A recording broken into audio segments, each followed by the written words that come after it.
Tara guys, at samahan niyo ako sa aking huling luto dito sa kusina nila nanay at tatay. At siguradong matagal-tagal na naman ulit masusundan bago sila ulit maipagluto. Magluluto nga ako ngayon ng bagoong alamang at dinengdeng para sa aming hapunan. Wala pa nga alas 5 yan ng hapon pero kailangan ng magluto gaya nga ng sabi ko maagang kumakain sila nanay at tatay. Meron pa ang patola at sitaw sa ref na pinamalengke ni ate ko nung nakaraang araw kaya kukuha na lang ako ng saluyot. Panahon na nga ulit ng saluyot dito sa amin dahil nga nag-uulan-ulan na rin. Pagkatapos ko ang kumuha ng dahon ng saluyot ay hinugasan ko na rin agad sa may gripo. Kinuha ko na nga rin yung sitaw at patola sa ref. Isang pirasong patola nga lang tapos hinati ko yung isang taling sitaw. May natira pa kasing sinabawang isda si ate kaninang tanghali kaya dadagdagan ko na lang ng gulay. Sa susunod nga hindi na mamamalengke ng gulay si ate ko kasi marami ng tanim na nakaabang si tatay. Hindi pa lang kasi masyado tuloy-tuloy yung ulan dito, patigil-tigil at minsan mainit pa rin talaga kaya hindi pa masyadong malaki yung mga tanim ni tatay. Tinanggal ko na nga muna yung gilid ng patola saka ko sila hinugasan sa gripo. Pinakagusto ko nga sa lahat ng gulay ang hinihiwa ang patola talaga dahil malambot lang. At isa nga rin talaga ang patola sa pinakapaborito kong gulay dahil pag bagong pitas manamis-namis talaga. Ito din kasi talaga ang madalas unang itanim ni tatay pag malapit ng magtag-ulan. Madali lang din kasi yan talaga patubuin at alagaan at napakadami pa niyang mamunga basta tuloy-tuloy yung ulan. Pagkatapos kong hiwain yung patola ay sinunod ko namang himayin yung bunga ng sitaw. The best ngang ilahok ang gulay na sitaw at saluyot o kaya dahon ng malunggay sa patola. Okay din ang sotanghon tapos sardinas ay apo naggimasen. Matagal-tagal na nga na naman ako hindi makakatikim ng fresh ng gulay kaya sinulit ko na talaga halos araw-araw nagluluto ako ng dinengdeng. Diyos mio. Kung gulay lang naman ay walang problema dahil kumpleto naman ang paninda sa Novaliches Bayan kaso nga lang iba pa rin talaga yung gulay dito sa probinsya lalo na pag bagong pitas. Habang hinihintay ko nga ang kumulo yung saluyot ay pumasok muna ako sa kwarto nila nanay at tatay para makinood ng TV. Pag alas 4 na kasi ng hapon ay medyo malamig-lamig na dito sa kwarto nila nanay at tatay kaya nandito na sila para manood ng TV.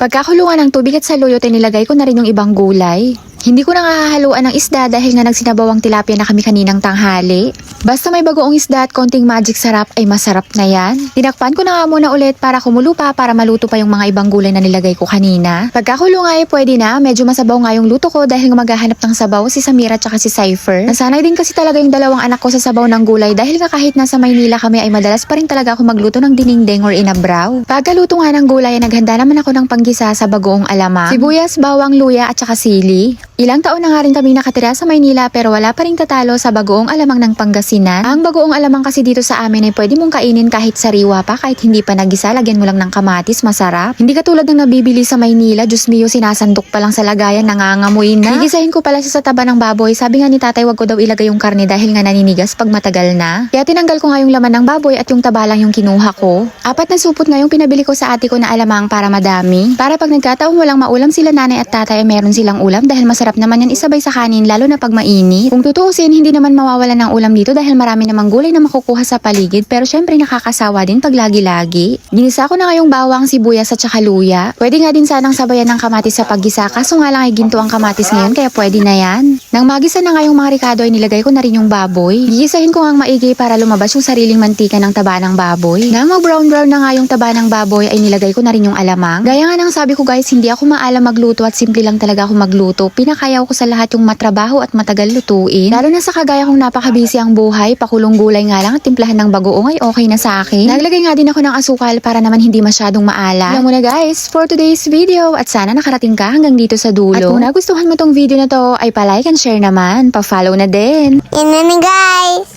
for today's video. At yan mat. Bye-bye!